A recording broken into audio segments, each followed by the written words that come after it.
बच्चों, आज मैं आपको एक महान गणितज्ञ, भौतिक वैज्ञानिक, ज्योतिष एवं दार्शनिक के जीवन की कहानी सुनाने जा रहा हूँ। जी हाँ, उनका नाम है सर आइजैक न्यूटन। इनका जन्म इंग्लैंड में ग्रैंथम के निकट वुल्सथोर्पे में 4 जनवरी 1642 को हुआ था। इनके पिता एक किसान थे। बच्चों, उनका भी नाम आइजैक न्यूटन ही था। इन्होंने अपनी शिक्षा ट्रिनिटी कॉलेज कैम्ब्रिज से ग्रहण की। बच्चों, 1665 में एक भीषण महामारी प्लेग फैली थी, जिसके कारण विश्वविद्यालय कुछ दिनों के लिए बंद कर दिया गया। 2 वर्षों तक उन्होंने अपने घर पर ही रहकर अध्ययन कार्य किया। बच्चों, न्यूटन एक बार बगीचे में ध्यान की मुद्रा में बैठे थे। उसी समय एक सेब नीचे गिरा। उनके मन में प्रश्न उठा कि सेब हमेशा भूमि के सापेक्ष लंबवत ही क्यों गिरता है, बगल या ऊपर क्यों नहीं जाता। इसी घटना से वे गुरुत्वाकर्षण का सिद्धांत यानी लॉ ऑफ ग्रेविटेशन बनाने के लिए प्रेरित हुए। हालांकि बाद में व्यंग्य करने के लिए ऐसे कई कार्टून बनाए गए जिसमें सेब को उनके सर पर गिरते हुए दिखाया गया।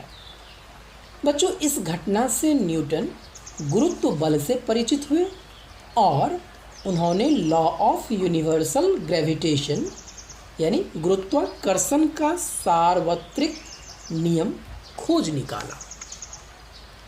यांत्रिकी यानी मैकेनिक्स में न्यूटन ने संवेग तथा कोणीय संवेग दोनों के संरक्षण के सिद्धांत को स्थापित किया। ऑप्टिक्स यानी प्रकाशिकी में उन्होंने पहला व्यावहारिक रिफ्लेक्टिंग टेलीस्कोप बनाया और इस आधार पर रंग का सिद्धांत विकसित किया।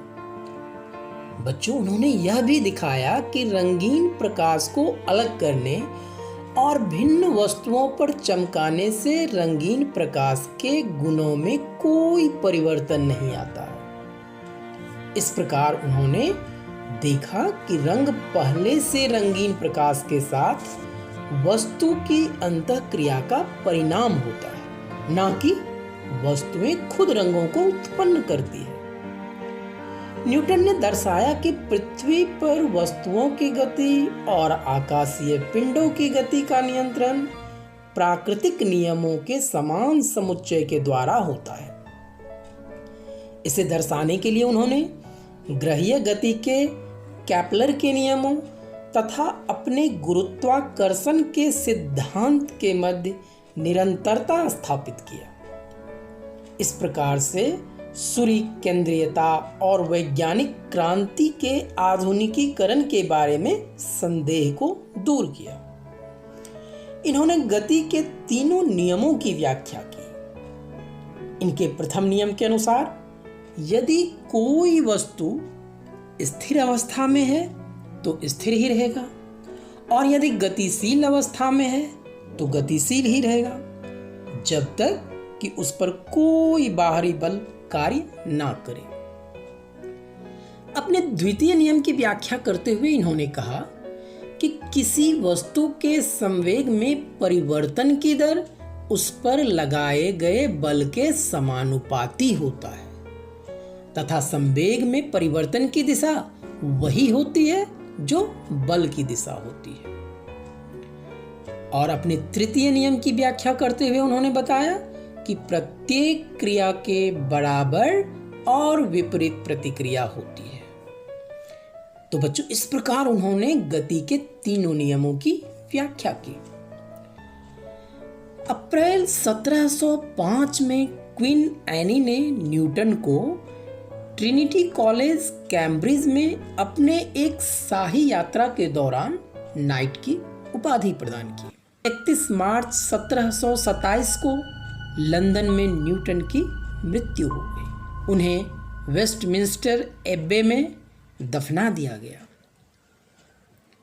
तो बच्चों, ये थी सर आइजैक न्यूटन के जीवन से संबंधित कुछ महत्वपूर्ण जानकारी। इस कहानी के आधार पर अब मैं आपसे 2 प्रश्न पूछना चाहता हूँ। पहला प्रश्न है कि न्यूटन को नाइट की उपाधि किसने दी, और दूसरा प्रश्न है न्यूटन के प्रथम, द्वितीय एवं तृतीय नियम क्या है। तो बच्चों, आप अपना उत्तर कमेंट बॉक्स में अवश्य दें। धन्यवाद।